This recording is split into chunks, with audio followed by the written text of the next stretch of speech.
TrendPieler brings you the 10 top trending books to read in 2023. First book to read is The Shards by Brett Easton Ellis.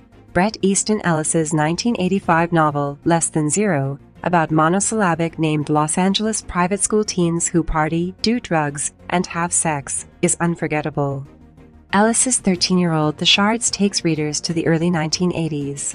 Ellis plays a prep school senior riding Less Than Zero with rich, handsome friends who are hunted by the Trawler, a serial killer. In nearly 600 pages, Ellis incorporates baroque cruelty, frightening sexuality, and a constant list of mood-specific music and movie names.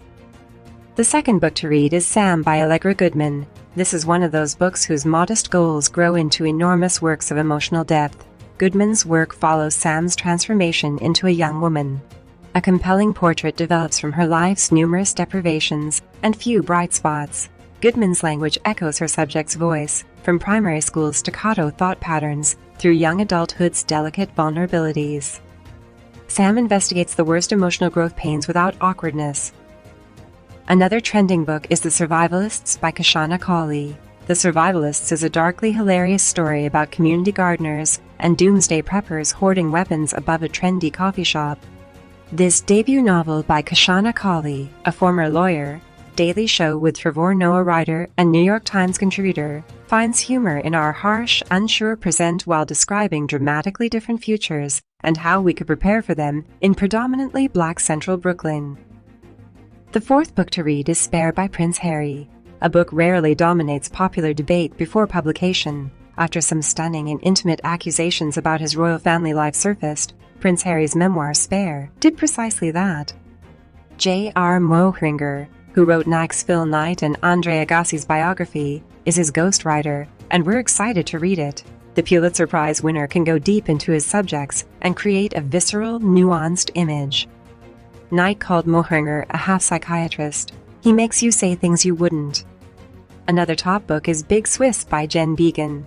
The novel follows a lady hiding from her past while uncovering others' emotional pasts in Hudson, New York, a city full of metropolitan expats and locals who have accepted their positions as natives. She is genuinely doing this as a transcriber for a local sex therapist, falling for one of the clients and violating professional ethics. She knows Big Swiss's deepest wishes, but that doesn't make her a better love advisor.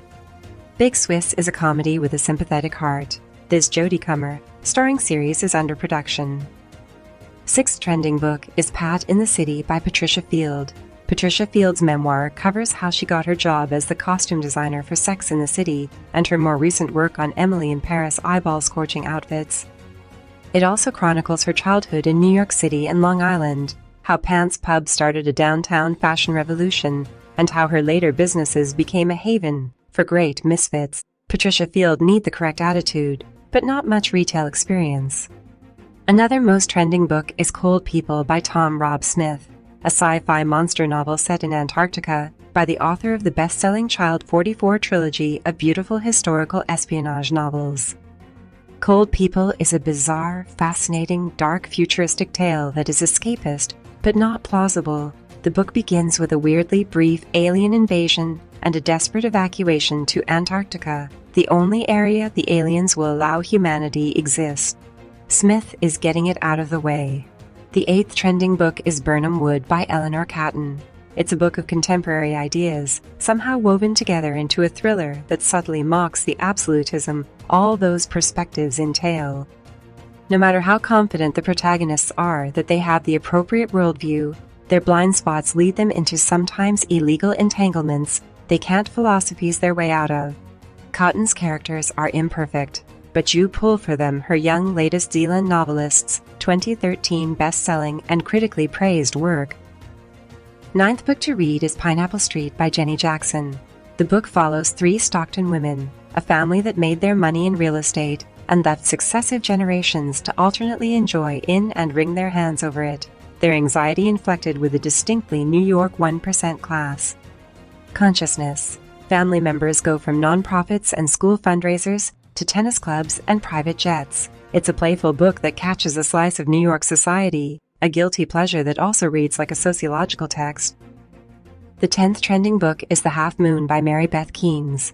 The Half Moon is about Malcolm Gephardt, a 40-something 20-something bar owner who is as likable as he is emotionally inept, battling to salvage his business and marriage, to an attorney wife who deserves more. Kane writes in a sturdy realism vein, the vivid, domesticated world of Anne Tyler, William Trevor, and Elizabeth Strout, but her insights into hard things, especially longing and restlessness, are astonishingly delicate.